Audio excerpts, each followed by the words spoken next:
Hey guys, Bambino here, back with another video. This time I'm doing a VR review of the AeroSphere simulations Piper Seminole, the new version that has the G1000. Just recently came out, and the folks at AeroSphere were kind enough to give me a copy of this plane, so we're going to check it out, what it's like in VR. Just a quick notice on my settings. I've got it set for visuals at medium, textures high, real-world objects at low, and I've got reflections at 0. I have the Oculus tray tool set, so I'm using Oculus Rift.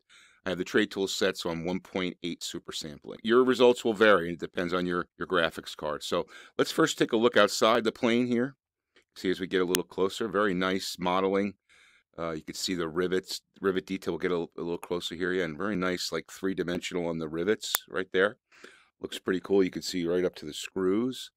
So some nice detail. Go back and look at the plane. We've got the small antenna there. Still got the rivets happening back here, the little Piper logo. The wheels look very nice. Let's just check out the wheels. They look pretty cool. Go to the other side here. And there's our no step area, or actually our step up area right there. You can see into the cabin there. You can see everything's cold and dark right now. And there's our tail, the raised tail right there. You can see there's the movement of the rudders. There's the movement of the elevator. And if I step back here, you can see my ailerons, and the flaps aren't going to work yet because, oh, they do work. Even though electricity's off, the flaps work. I guess they're mechanical. All right, so there's your flaps. Get those fully extended. There they are. And we'll bring them up. So the outside of the plane looks really nice in VR. So let's get inside and take a look at that. So gray instrument panel background, which is kind of cool, actually. The regular version of the Piper from AeroSphere has like a tan background, so this is a little bit different. We get a little closer here. And you see you've got a mini PFD there on the side, the PFD itself and the MFD, and then all your switches and gauges and levers and controls. Now the yoke does not respond to the Oculus Touch. This isn't a completely compatible plane with VR, but you can fly it in VR, and I'm going to show you how that is. Alrighty, so let's get to it. So let's get the plane started up here. We're going to start by hitting turning the batteries on. Okay, got our fuel pumps already going there. We keep our mixture in, prop up a little bit, and we're gonna scroll down here. We're gonna hit the start the left engine. There we go. Left engine is running. Start the right engine. We got our right engine, so everything's running nice and easy. Let's just rev up the engines here a little bit so you put the prop in. That's the sound of the plane. All right, and we'll bring that back to idle. So let's get our fuel pumps off now. Actually, I only had one on. So we'll go through all the switches. Okay, so let's turn on the left alternator, the right alternator. They both work. Okay, turn on the avionics. Okay, that works just fine. We can go over here and turn on our heat, nav light, recog light, landing light, strobe light, and the fin strobe. Okay, we can go over here, and these switches, the fan switches work. Cabin fan and the vent. We can open the intake and the temperature and the defrost. Now the door handle, the doors don't work, unfortunately, with the touch, but hopefully Laminar will be coming out with a new version of X-Plane VR soon, which will have mouse control. You can manipulate the mixture and prop functions individually, and also your throttle individually. You can operate also your gear if you want. Emergency gear extension. I mentioned before the fuel pumps, the right prime, the left prime, and the engine start. You can do the brake as well. You can do the flaps as well. Carb heat, those work as well. Okay. The only thing that I found that you cannot do are the doors and the mags. You cannot switch the mags. And actually, let me turn the primer off. The guys know about that, so they're actually looking into that. Okay. All right. So that's all the switches. Now you can see here. Let's go to the PFD first. You can control the nav. Both frequency dials. You can switch between the two frequencies, okay, and you can press this button to switch between the two navs, so that all works. Heading, you can grab the heading bug and turn it as you will, and you can see it It's turning on both the MFD, sorry, the PFD and the mini PFD. I guess that's what we call that. I'm going to call it the mini PFD. Go down here to your altitude. You can see the altitude changing. That works. Both dials work fine. Okay. So all the columns here, except this volume button, which I'm not sure why you would need that. Maybe to listen to Morse code.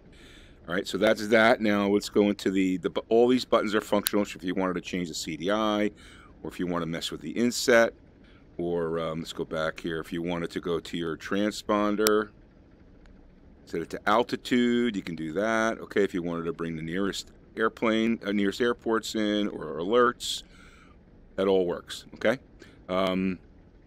Up here, let's start up here.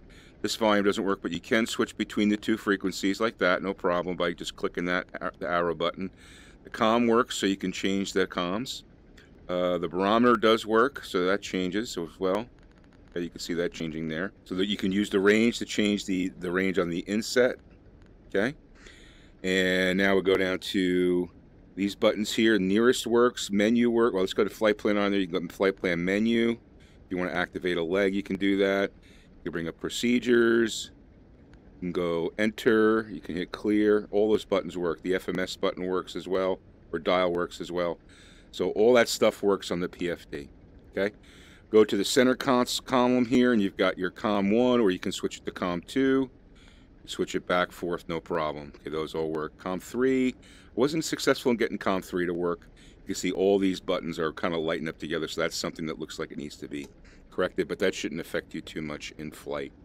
Your radio nav buttons, the DME, nav 1, nav 2, those buttons all work. ADF and the aux doesn't work. Okay, so that's the center console. So you got your comms there. Your autopilot buttons, let's go over those. So you can turn your autopilot on, as you can see there. It just went on. I can turn the flight director off if I want. Let's turn autopilot off. Oops. There you go. Autopilot's now off. Flight director's now off. But I can hit heading. I can hit out.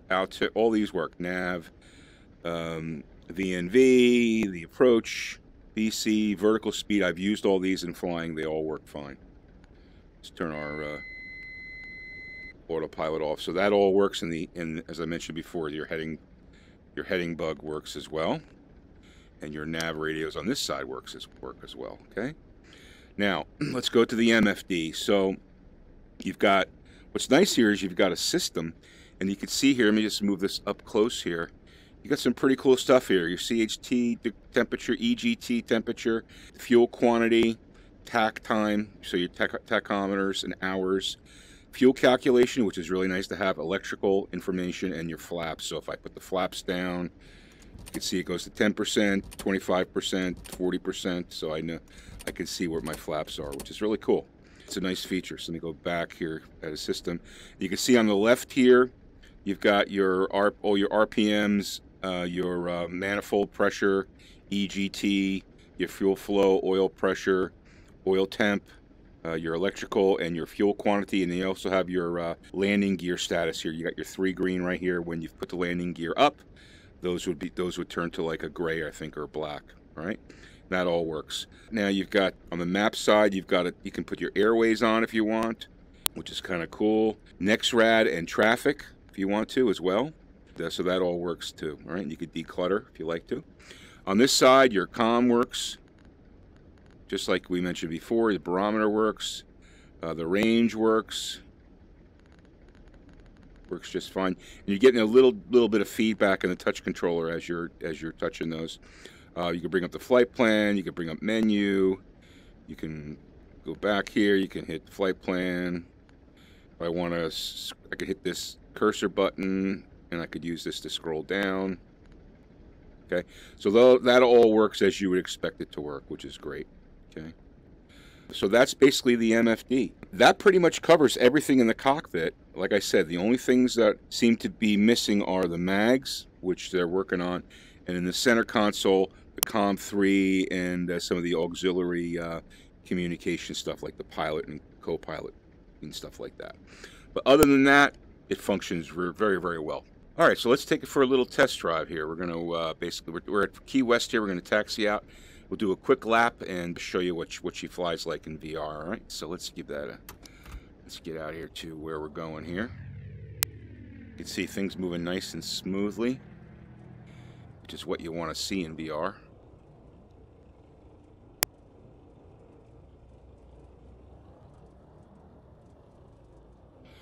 Now, your results are going to vary depending on where you are on the map, but for the most part, any place I've flown this plane, it's been pretty good. You may have seen me stream with this plane last night, and I was getting a little bit of judder, and that was, I'm pretty sure, because of the streaming. But any time that I've flown this plane with just streaming, right now I'm just, sorry, without streaming, right now I'm just recording it, it's been smooth as silk, which is what you want. So, all right, let's get to...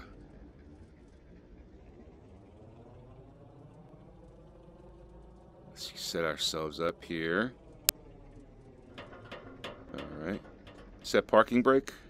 Parking brake set. Let's set our barometer to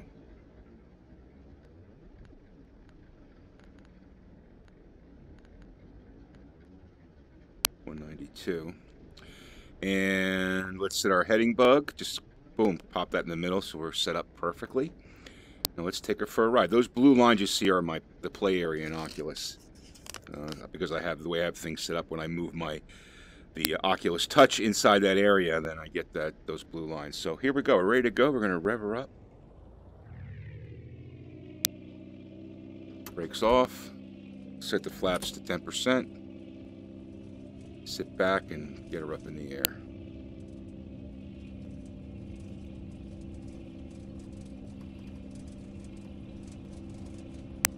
Rotate. Nice, easy up in the air. Gear up. You can see that gear on the MFD is going to go to 3 black dots. Boom, there you go. You know your gear is up. Let's get our flaps up.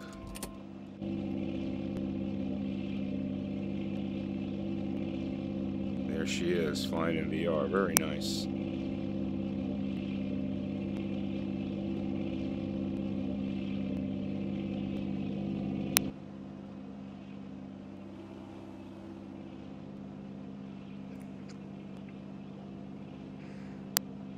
Now I have Ortho 4XP here. This is all 18 zoom level. So pretty detailed graphics, and you can see things pretty nicely over Key West here.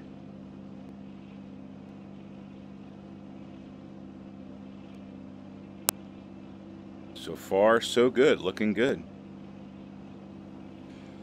Like I said, my experience with this plane has been very, very good with VR, X-Plane VR. And I'm running 11.20.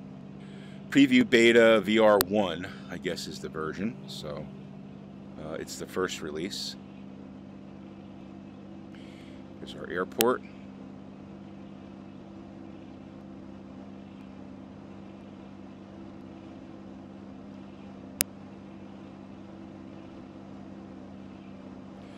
I don't want to get too fast here because we're going to take her in for a landing pretty quickly here.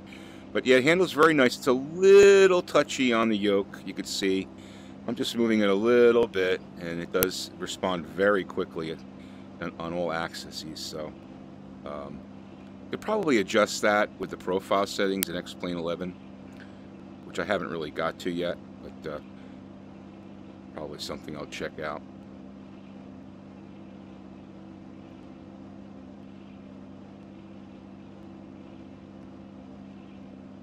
We'll give ourselves a decent approach here, but you can see it flies very smooth, very nice.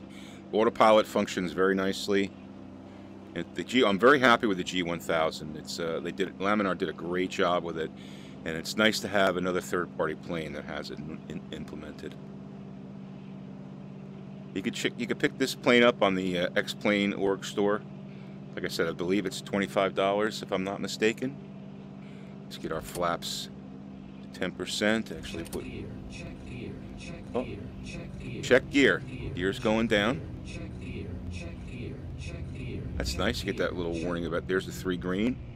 Get that little warning about the gear. You can see our 3 green right there on the MFD. And there we go.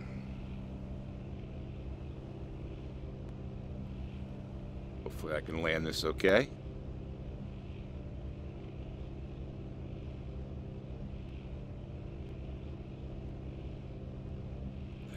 And it seems to, like, I've never been inside a Piper Seminole, but it seems like it would be about this size. So I think that it's true to life on its on the size of the plane itself. So let me get the full flaps here. Get that nose up with the trim a little bit. Get ourselves landed at Key West. Nice smooth landing.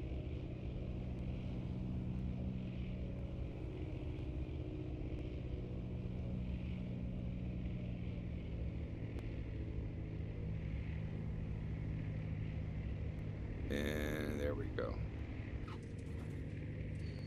Those brakes. Flaps up.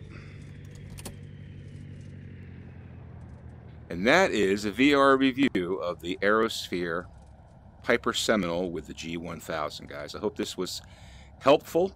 Don't forget you can check this plane out on xplane.org. And again, thanks to the folks at AeroSphere Simulation for letting me have a copy of this plane, or this plane to fly, and I really do appreciate it. I do love the Seminole a lot, and I'm really happy with the G1000. So, in any event, guys, hit that like button if you like what you saw. Don't forget to subscribe to Bambino Games for more X-Plane 11 in VR and more VR reviews of your favorite GA planes.